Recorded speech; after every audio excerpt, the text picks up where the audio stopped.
कहें कि घटनाओं का व्यसन करते हैं। हम लगातार ऐसे मुद्दे इस खास कार्यक्रम में उठाते हैं जो सीधा आपसे जुड़े होते हैं। तो चलिए बिना देरी के कार्यक्रम शुरू करते हैं।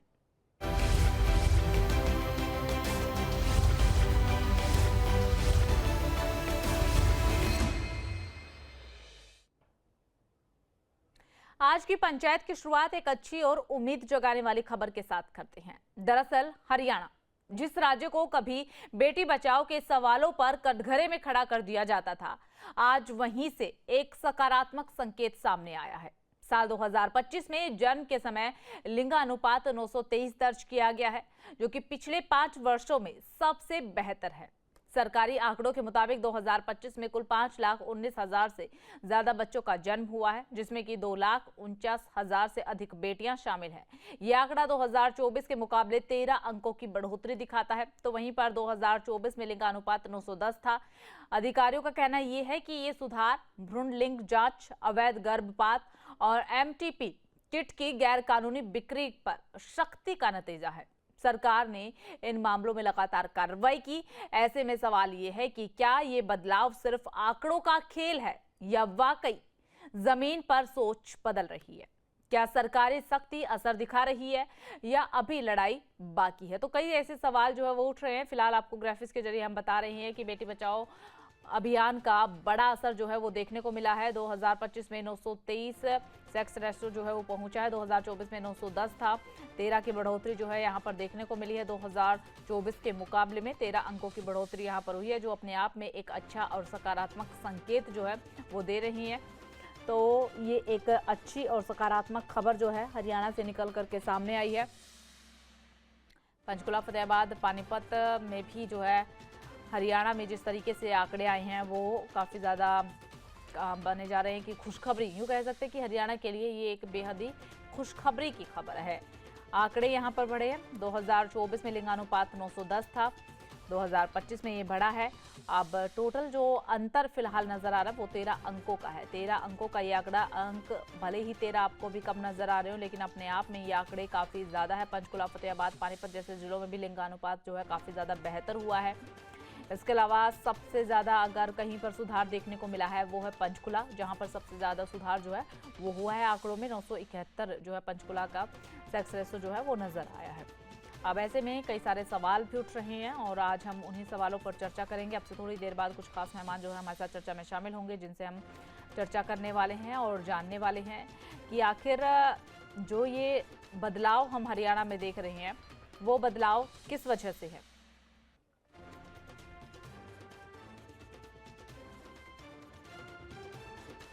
तो इसी पर चर्चा करने के लिए खास मेहमान हमारे साथ जुड़ चुके हैं। वंदना चौधरी, जेंडर एक्सपर्ट्स हमारे साथ जुड़े हुए। रामराजी शर्मा, भारतीय जनता पार्टी के प्रवक्ता जो है वो हमारे साथ जुड़े हुए हैं। चर्चा की शुरुआत करेंगे। आप दोनों खास मेहमानों का सबसे पहले मैं चर्चा में स्वागत करते हूँ। शुरुआत वंदना जी आपके साथ करना चाहेंगे। 923 का लिंगानुपात, क्या इसे हम मान सकते हैं कि सामाजिक बदलाव कहा जा सकता है या फिर प्रशासनिक सख्ती, जो प्रशासन की तरफ से ठोस कदम उठाए गए उसका असर? जी शुक्रिया ये मौका देने के लिए। और आप बिल्कुल सही कह रही है, हरियाणा में ये जो इम्प्रूव सेक्स रेशियो आया है, इट्स अ बिग माइलस्टोन। एक अचीवमेंट तो जरूर है, एक decade old Beti Bachao movement की। पर ये इसके साथ साथ जो हमारा पहला स्टेप था सिर्फ वही पूरा हुआ है, मंजिल तो अभी दूर है दोस्त। तो ये जो रियल सक्सेस की हम बात कर रहे हैं कि सिर्फ हमें क्या ये देखना है कि बेटी बचाने का नंबर पूरा हो जाए, या हमें सच में एक जो इक्वालिटी की जो हम बात करते हैं उसको देखना है कि क्या उन लड़कियों को एजुकेशन मिल रही है, क्या उनको इकोनॉमिक एम्पावरमेंट मिल रही है। ये कुछ सवाल जैसे कि आपने उठाए, उनके साथ साथ मैं जरूर इस विषय पर चर्चा करना चाहूंगी कि ये बहुत इंपॉर्टेंट सवाल है। पर इसमें कोई दो राय नहीं है कि बेटी बचाओ मूवमेंट में बहुत सक्सेस मिली है। जो ये हमने अब डेटा उठाया है 2025 में 923 हमारा आया है, ये सेम हमने 2019 में भी अटेंड किया था। पर ये जो फ्लक्चुएशंस है डेटा की जो आपने भी दिए हैं, ये कहीं एक कारण है जहां हमें अब फोकस करने की जरूरत है। सरकार को एक एक्सटेंसिव प्रोजेक्ट बनाने की या प्रोग्राम बनाने की जरूरत है इसके ऊपर अब। चलिए ठीक है वंदना जी, लौटेंगे आपके पास। रामराजी शर्मा जी का रुख करते हुए, रामराज जी आप कैसे देखते हैं, क्या कहेंगे जो ये आंकड़े फिलहाल सामने आए हैं चिंता का विषय है या फिर उपलब्धि? देखो, ये उपलब्धि है और धीरे धीरे ये सब और अच्छा होता जा रहा है। मैं आपको आंकड़े बताऊं, 2014 में 871 से बढ़कर 2015 में 876 हुआ। 2016 में 24 अंकों की बढ़ोतरी हुई और ये 900 हो गया, जो सबसे बड़ी बढ़ोतरी थी।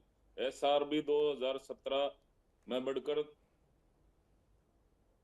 914 हुआ, जो दूसरी सबसे बड़ी बढ़ोतरी थी। 2018 में ये अपरिवर्तित रहा।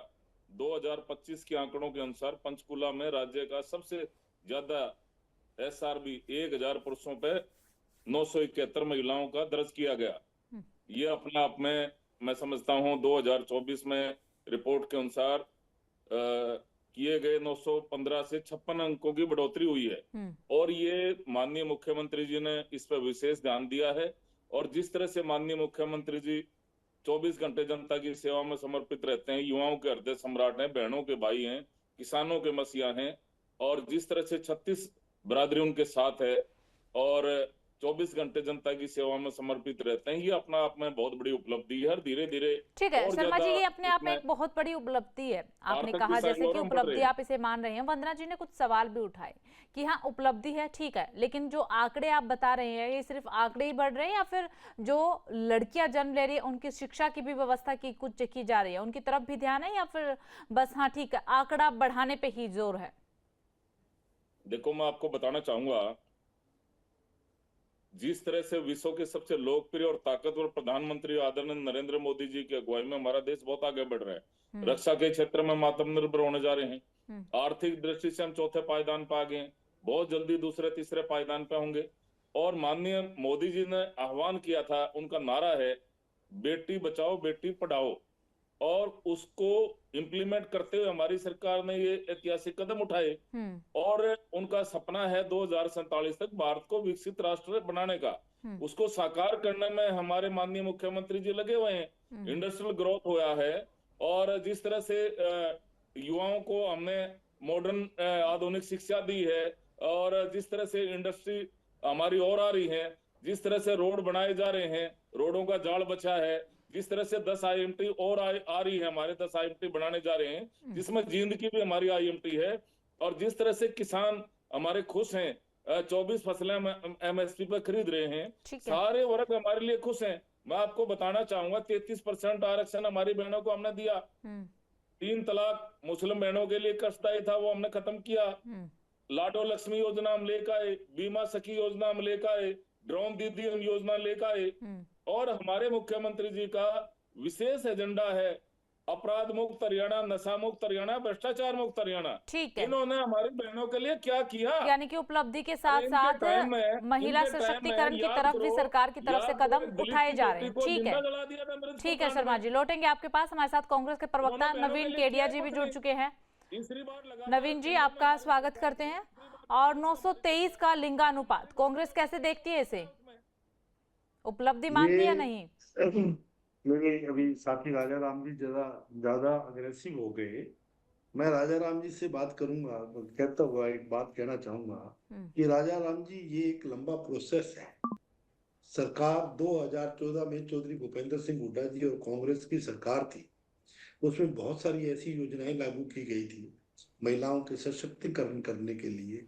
चाहे उनके मकानों की रजिस्ट्री को लेकर के 1% कम रेट किया गया, वो लाडली योजना के स्टार्ट की गई, अनेक लाडली जैसी कई योजनाएं, और स्कूलों के अंदर बच्चियों को पढ़ने के लिए उनको वित्तीय सहायताएं उपलब्ध करवाने से लेकर के, उनके जामे से लेकर के, और उनके बड़े बच्चे 21 साल तक के लिए अनेक योजनाएं लागू की गई, जो कालांतर में चलते हुए अगली सरकारों ने भी, मैं नहीं कहता कि उन्होंने काम नहीं किया, उन्होंने भी इसको आगे बढ़ाया और समय समय पर परिवर्तन करते हुए हम जिस आंकड़े पे आए हैं, मैं ये खुशी की बात है। लेकिन अगर आप हरियाणा की बात करें तो हरियाणा में रेवाड़ी अभी भी 882 पे खड़ा है, 800 पे अभी भी रोहतक जो हमारा हार्ट ऑफ द सिटी है वो भी 898 पे खड़ा है, सोनीपत अभी नीचे खड़ा है। अगर हम सिरसा की बात करें या फतेहाबाद, पंचकुला, इन इलाकों में नो डाउट कि हम 900 क्रॉस कर गए हैं, लेकिन हमें पूरे हरियाणा को एक दृष्टि से देखना पड़ेगा और पूरे हरियाणा को कहाँ हमारी कमियां रह गई हैं, जो ये गैप है इसके सुधारने के लिए अनेकों अनेक जो कार्यक्रम चल रहे हैं और उन कार्यक्रमों की मॉनिटरिंग और इनका जो डाटा का जो सिस्टम है केवल अखबार के माध्यम से नहीं, वो भी सार्वजनिक होना चाहिए, पब्लिक डोमेन पे आना चाहिए भी ये डाटा जन्म दर के किस एंगल से और कहां से लिया गया है, वो भी सार्वजनिक रूप से पब्लिक के बीच में रखना चाहिए। ये एक सामाजिक काम है, ये काम सरकारों के सहयोग से ही संभव है, लेकिन सामाजिक संस्थाओं के संगठनों के सहयोग से के बिना ये कार्य संभव नहीं है। तो हम सबको मिलकर के प्रयास करना पड़ेगा ताकि इस काम को किसी एक का, अब ये कह रहे थे कि हमारे सैनी साहब ने ये कर, अरे 1 साल में ये चेंज हो गया क्या? ये तो लंबा प्रोसेस है और हम इस पर निरंतर काम करते रहेंगे और निरंतर आगे बढ़ता जाएगा। जो भी सरकार आएगी उसको इस पर काम करना होगा। चलिए ठीक है नवीन जी, बहुत अच्छी बात है। ठीक। जो भी सरकार आएगी उसे काम तो करना ही होगा और सरकार के साथ साथ तमाम जो सामाजिक संस्थाएं हैं उनका भी साथ काफी ज्यादा जरूरी है। वंदना जी, आपके पास आते हुए देखिए, क्या कानून से बेटियां बचाई जा सकती है जब तक परिवार की सोच नहीं बदले? ये बहुत ही इम्पोर्टेंट क्वेश्चन आपने उठाया है। आई थिंक इसके अराउंड डिबेट बहुत ज़रूरी है, क्योंकि सिर्फ एक हम लॉ एनफोर्समेंट से चेंज नहीं एक्सपेक्ट कर सकते। क्या यही इम्पोर्टेंट है कि क्या एक सेक्स रेशियो नापने से हम क्या सोशल प्रोग्रेस या एम्पावरमेंट ऑफ वुमेन देख सकते हैं? तो वो इम्पोर्टेंट डिबेट जो हमें अब उठानी चाहिए कि क्या वो एक बेटर लाइफ के आउटकम्स दे रही है हमारी गर्ल्स को, हमारी हरियाणा की बेटियों को क्या एक अच्छी एजुकेशन मिल रही है, स्किल एजुकेशन मिल रही है, स्किल डेवलपमेंट हो रही है उनकी, ताकि वो अगेन एक सोशल और इकोनॉमिक बर्डन ना बने, ताकि हम इस पूरी प्रॉब्लम को एक होलिस्टिक वे में, एक होलिस्टिक डेवलपमेंट की तरफ बढ़ा सके, ना कि एक फोकस एक पॉइंट पे जाकर उसको बार बार हैमर किया जाए। हमें आई थिंक इसी चीज की ज्यादा जरूरत है कि सारी पॉलिसीज को एक साथ एक होलिस्टिक वे में इम्प्लीमेंटेशन में जो हो रहा है, वो डिनाई नहीं किया जा सकता कि सरकार नहीं कर रही है, कर रही है, बट अब एक रोड मैप को ब्रॉडन करने की जरूरत है। कुछ जो डिस्ट्रिक्ट्स हैं उन पे अप्रोच जो है फोकस होनी चाहिए, जहां अभी भी डेटा थोड़ा कम है या एजुकेशन की अभी भी जरूरत है। तो ये पॉइंट्स को मद्देनजर रखते हुए एक future long term program start करने की जरूरत है। चलिए ठीक है। शर्मा जी, आपके पास आते हुए देखिए, आप जिक्र कर रहे थे, आपने तमाम योजनाएं भी गिनवाई कि हाँ हमने सरकार ने इन योजनाओं पे जो है वो काम किया है। मुख्यमंत्री नायब सिंह सैनी छत्तीसगढ़ राज्यों को साथ लेकर के चल रहे, तमाम चीजें जो है वो आपने गिनवाई और आपने कहा कि हमने काम किया, इसलिए आज जो ये 13 अंकों का अंतर हम देख पा रहे वो हुआ है। तो क्या हम ये माने कि सरकार की सख्ती के साथ ये बदलाव हुआ है, सोच में कोई बदलाव नहीं आया? बिल्कुल, सरकार भी सख्त हुई है और इसमें जनता का भी सहयोग रहा है। जनता से भी विनम्र आग्रह किया है हमने, सामाजिक संगठन भी आए हैं और आपके चैनल के माध्यम से मैं हमारे देवतुल्य जनता जनार्दन से भी विनम्र आग्रह करता हूं कि इसमें ये बड़ा पुण्य का कार्य है, इसमें सहयोग करें। तो सोच में बदलाव हुआ शर्मा जी या नहीं? सख्ती तो चलो ठीक है, हमको वो नजर आ रही है क्योंकि आंकड़े अब हमारे सामने हैं। ठीक है, सरकार ने सख्ती के साथ काम किया, कार्रवाई हुई, इसलिए ये आंकड़ों का अंतर है, लेकिन सोच का बदलना भी तो जरूरी है ना सर? बिल्कुल बिल्कुल, जनता की धीरे धीरे सोच भी बदल रही है। और मैं आपको बताऊं, ये कांग्रेस के प्रवक्ता भी कह रहे थे, मैं इनको बताना चाहूंगा, अरे मेरे भाई 33% आरक्षण आपने क्यों नहीं दिया? हमारी बहनों को किसने रोका था? 3 तलाक आपने क्यों नहीं खत्म करा, जो मुस्लिम बहनों का जीवन नरक में बना देता है? बीमा सखी योजना हम लेकर आए, ड्रोन दीदी हम योजना हम लेकर आए, लाडो लक्ष्मी हम योजना लेकर आए, और जिस तरह से हमारी बहनों के लिए हमारे बहुत ही लोकप्रिय जन जन के चेते युवाओं के हृदय सम्राट और 24 घंटे जनता की सेवा में समर्पित रहने वाले छत्ती बरादरी के मसीहा डॉक्टर नायब सिंह सैनी जी हमारी बहनों की कोथड़ी लेके गए वहां पे जींद में। तब हमारी बहनों ने प्रण किया था कि भाई 13.5 साल तक चौधरी भजनलाल हरियाणा का सीएम रहा है, सबसे लंबे समय तक चौधरी भजनलाल जी अपने भाई को 20 साल तक सीएम रखेंगे, और रानी लक्ष्मीबाई की तरह, झांसी की रानी तरह हम अपने भाई के लठ लेकर अपने भाई के साथ खड़े हैं। किसी की हिम्मत नहीं कोई किंतु परंतु कह दे हमारे भाई के बारे में। और तीसरी बार लगातार केंद्र में हमारी सरकार आई, हमारी बहनों का विशेष योगदान रहा है। लगातार तीसरी बार प्रदेश में हमारी सरकार आई, हमारे बहनों का विशेष योगदान रहा है, चाहे वो किसी प्राइवेट सेक्टर में हो, चाहे वो गवर्नमेंट सेक्टर में हो, चाहे नौकरियों में हो, हमारी बहनों को विशेष महत्व दिया जा रहा है। जिस तरह से बिना खर्ची बिना पर्ची के मेरिट के आधार पर नौकरियां हमारी सरकार दे रही है, जिसकी 3-3 पीढ़ी खाली चली गई, कोई चपड़ासी नहीं लगा था। आज किसान का बेटा, मजदूर का बेटा, गरीब का बेटा आज मेरिट के आधार पर बिना खर्चे बिना पर्ची के क्लास 1 अफसर लग रहा है। ये हमारी सरकार लगा रही है। ठीक है शर्मा जी, ठीक है। यानी कि सरकार बेटियों लगा के रही है। लिए कदम उठाए जा रहे हैं, काम किया जा रहा है, बेटियों का बिल्कुल। साथ सरकार के पास है। अभी नवीन जी, टाइम है, हम पूछिए कांग्रेस के इनसे। शासनकाल में भी मुद्दा उठा था नवीन जी, बेटी बचाओ का मुद्दा तो कांग्रेस के शासनकाल में भी था, तो ये सुधार तब क्यों नहीं? तो इनको बेटी बचाओ बेटी पढ़ाओ का नारा जो है, अगर ये बात कर रहे हैं तो वो जो हमारे पहलवान बेटियां दिल्ली के अंदर जंतर मंतर पर धरना दे के बैठी थी, वो बेटियों का सम्मान था। ये भूल गए कि पंचायती राज के अंदर महिलाओं को आरक्षण किस सरकार ने देने की बात करी थी? इन्होंने बात करी थी कि सरकार में महिलाओं को आरक्षण तो ये दिया अंतर गया तब था। क्यों नहीं नजर अगर आया ये- सर? ये अगर ये सरकार एक लंबे वक्त तक कांग्रेस का काल था, एक लंबे वक्त तक कांग्रेस का शासन था, काफी सालों तक कांग्रेस ने राज किया हरियाणा में, तब ये अंतर क्यों नहीं दिखाई दिया? सुधार करते करते हम यहाँ तक पहुंचे हैं मैडम जी। ये ऐसे ही नहीं मिला होगा। मत बोलिए बीच के अंदर, मुझे अपनी बात करने दीजिए। शर्मा जी संयम बनाइए शर्मा जी, उनकी बात पूरी होने दीजिए। हाँ तो मुझे बताइए, अपनी बात करने दीजिए। ठीक है नवीन जी बताइए ना, तब ये अंतर क्यों नहीं मैं दिखा? ये कह रहा हूँ, पंचायतों के अंदर महिलाओं को हमने आरक्षण दिया, नंबर 1। नंबर 2, पहलवान महिलाओं के साथ इन्होंने क्या न्याय किया, कौन सी बेटियों का सम्मान किया? ये बात कर रहे हैं आरक्षण देने की। कांग्रेस ने आरक्षण क्यों नहीं दिया? आपने हमारी बेटियों का जो महिलाओं का प्रस्ताव लेकर के आए थे, आपने भड़काने का काम किया था, आपने भड़काने का काम किया था। आप क्या किसानों चाहे हमारे युवाओं, धोखा अब देने आपकी की बात बेटाएं करते हो। आने वाले अभी आप नहीं कह रहे हो हमारी बेटियां आपकी बेटाई में नहीं आएंगी। बीच में नहीं बोला, आपने आप बता दिया।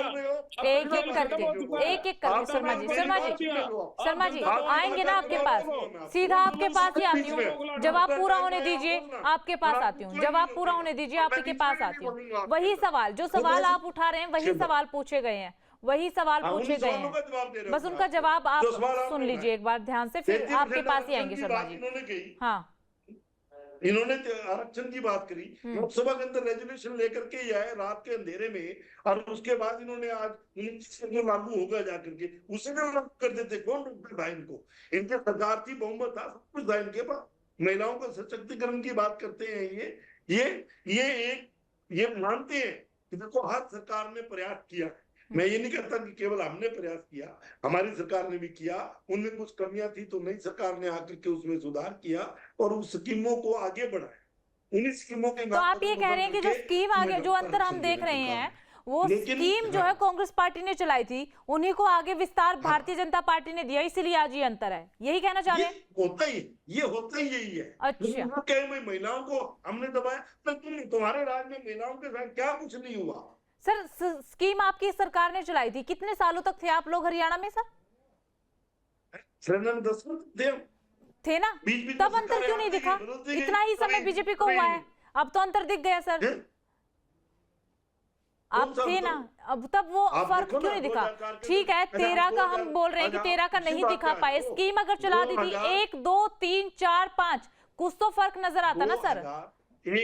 2004 के अंदर हमारी सरकार थी, 835 का आंकड़ा था, हमने उसको संज्ञान लिया और उस पर काम करना शुरू कर दिया। ये तो आप भी मानते हैं कि ये लंबा प्रोसेस है, ये एकदम से ठीक होने वाला प्रोसेस नहीं है, क्योंकि महिलाओं को जागरूक जब तक नहीं होगा, सामाजिक दायित्व और पंचायतों के माध्यम से जब तक हम इनको प्रॉपर काउंसलिंग नहीं होगी, ये मसला हल नहीं हो सकता। ये सरकारों के दंड देने से या उनके रोकने से नहीं होता, ये सरकारों के प्रयास, एजुकेशन, महिलाओं को एजुकेट करती ही इसको रोका जा सकता है। ये सामाजिक बुराई है, उस सामाजिक बुराई को, उसकी मानसिकता को बदलना पड़ेगा। हमारा ट्रेडिशनल इलाका है हरियाणा, पंचायतों, और ये आपको पता है हमारे यहाँ जो खाप पंचायतें वगैरह और ये जो सिस्टम है, इनको जब तक आप एजुकेटेड नहीं करोगे तब तक आप इस समस्या का हल नहीं कर सकते। तो कांग्रेस पार्टी ने एजुकेटेड करने का काम किया, स्कीम चलाई। हमने स्कीमें चलाई, ठीक है शर्मा जी, जिसके माध्यम से हम आगे तक पहुंचे। ठीक है नवीन जी, ठीक है शर्मा जी, सुना ना आपने, जो स्कीम कांग्रेस पार्टी ने चलाई, बीजेपी ने उन्हीं को आगे विस्तार दिया, और तभी ये अंतर है आज। मैं क्या बताऊं, ये प्रदेश की जनता देख रही है, इसलिए प्रदेश की जनता ने, खासकर हमारी मातृशक्ति ने, हमारी बहनों ने इनको रिजल्ट दे दिया। इन्होंने झूठे गारंटी कार्ड तक बांटे थे।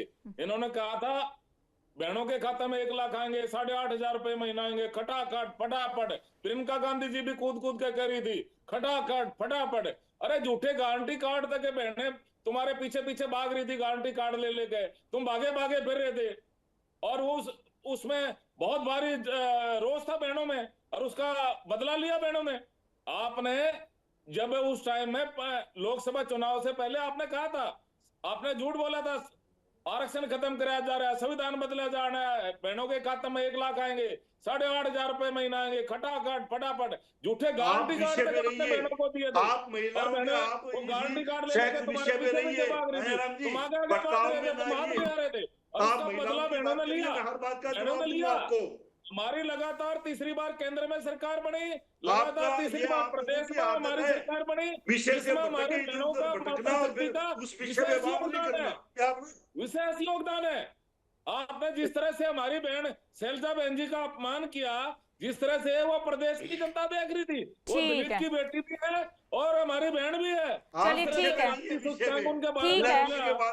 है, ठीक है। वंदना जी के पास जाते हुए, वंदना जी, लिंगानुपात में सुधार हुआ है थोड़ा, की आदत है जी। ठीक है नवीन जी, ठीक है वंदना जी, लिंगानुपात में सुधार हुआ है, 13 अंकों का अंतर नजर आ रहा है, लेकिन आपसे जानना और समझना चाहेंगे, आपका एक अच्छा खासा अनुभव भी जो है वो रहा है उसमें, तो आपसे जानना समझना चाहेंगे कि असली लड़ाई कौन से, लिंगानुपात में सुधार करना है जन्म के बाद की?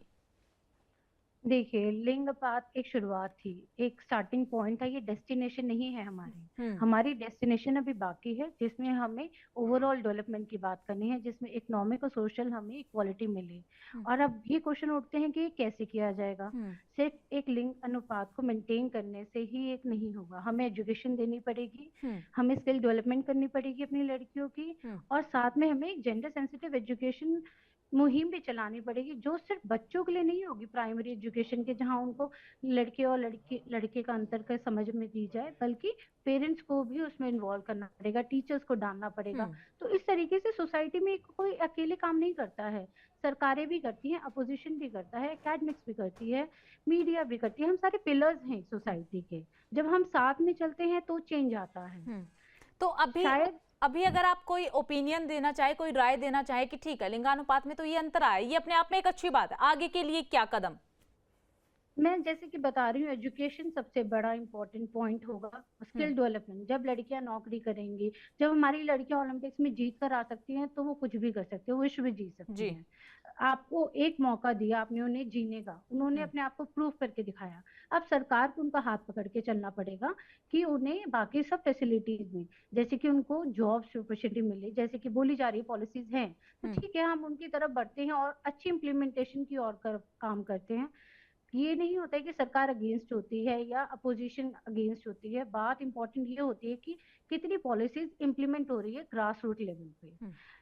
ये इम्पोर्टेंट एक पॉइंट होगा हमारे लिए इंटरवेंशन का, कि अब हम होलिस्टिकली देखें कि कौन से जिले जो है पीछे रह गए हैं उन्हें बेहतर बनाया जाए, और जो आगे का रोड मैप है जो सरकार को अब आगे एक स्टेप और लेना चाहिए, उसकी तरफ काम करनी। ठीक है शर्मा जी, वो स्टेप क्या रहेगा जो अब आगे लेना है? देखो, हमारी सरकार सख्ती से पेश आ रही है इस मैटर पे, सख्ती के साथ साथ सर सोच का बदलना भी जरूरी है। हमने छापे मारे हैं, और जनता को भी मैं आह्वान करता हूं, इसमें जागरूकता भी लाई जा रही है, सामाजिक संगठनों का सहयोग भी लिया जा रहा है, और सरकार इसमें विशेष रूप से जागरूकता ला रही है। जिस तरह से हमारी बहनों के बारे में हम विशेष ध्यान दे रहे हैं, हमारी मातृशक्ति के बारे में, ये अपने आप में एक हमारे लिए गौरव की बात है, और माननीय मुख्यमंत्री जी विशेष समीक्षा बैठक इस बारे में समय समय पर लेते रहते हैं। ठीक है, चलिए ये अच्छी बात है कि समय समय पर इस विषय को लेकर के बातचीत होती है, बैठक होती है, और महिलाओं की एजुकेशन के लिए, महिलाओं के लिए काम किया जा रहा है, तभी शायद आज ये फर्क जो है वो नजर आ रहा है। ठीक है, आप तीनों खास मेहमानों का बहुत बहुत शुक्रिया हमारे साथ जुड़ने के लिए, चर्चा में शामिल होने के लिए। तो कई अहम कदम जो है वो उठाए गए हैं, और कई परिवर्तन जो है हरियाणा में देखने को मिले। उन्हीं परिवर्तन का, उन्हीं कदमों का ये नतीजा है कि आज लिंगानुपात में 13 अंकों का अंतर नजर आया है। कहीं ना कहीं ये हरियाणा के लिए एक अच्छी खबर है। फिलहाल हरियाणा की पंचायत में सिर्फ इतना ही, बाकी तमाम बड़ी खबरों के लिए बने रहिएगा।